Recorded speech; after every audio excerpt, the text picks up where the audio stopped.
On Blue's Waters is a 1999 novel by Gene Wolfe, and the first book in the Book of the Short Sun.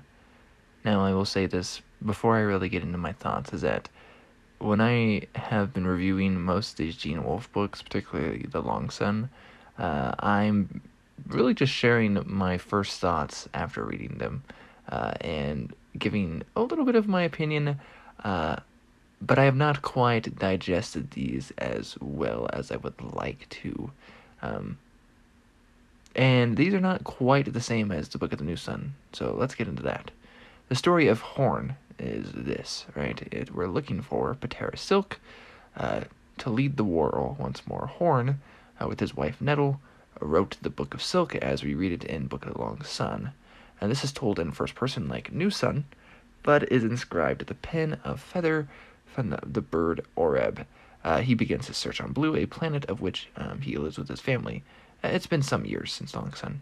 They've had a decent life in, making paper, but they seek more prosperity than this. So Horn sets sail on a small boat in hope of returning to the interstellar generation ship of the Whirl. Their narrative also is not a journal. It is written later, so we get hints of the present and the story of the past. It's also kind of written as it goes along. This goes along with Wolfe's masterful storytelling capabilities. The people are confusing in a complex, realistic manner. There's good mystery, hints of things, and a good journey. But it's also the far future, and you just don't quite know what's going on because these cultures are not really anything that the English-speaking world is all that familiar with, right? They don't speak English in this case, in fact, because it's so far in the future. The family involved also ups the stakes, which separates this from Silk and Severian.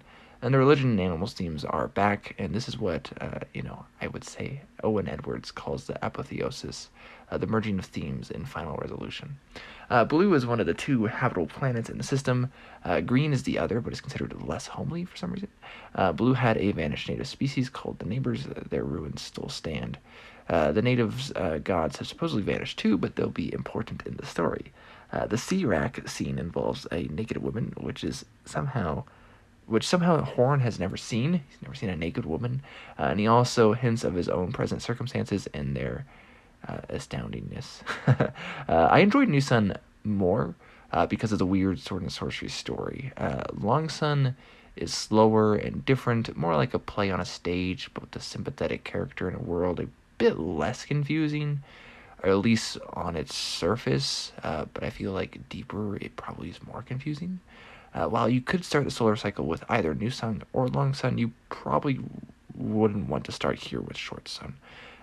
Beyond Horn, you see some of the old characters from Long Sun, and it was nice seeing some characters later in their respective lives. The Outsider, of course, has a role as a god of outsiders, and is not part of the pantheon of the world. There's also Babby, a new one. That is a creature seen on the cover. That is essentially an animal companion in the role of a loyal dog, but is not a dog. Also, the Inhumai play a role too, like a certain famed individual from Long Sun. They're essentially demons or vampires of a sort, along with the sirens. They make the story more fantastic feeling. And of course, the degenerate society, even though it's in the far future. The narration is not completely reliable, not because of lies or bad memory this time, but because of human perception and fallibility.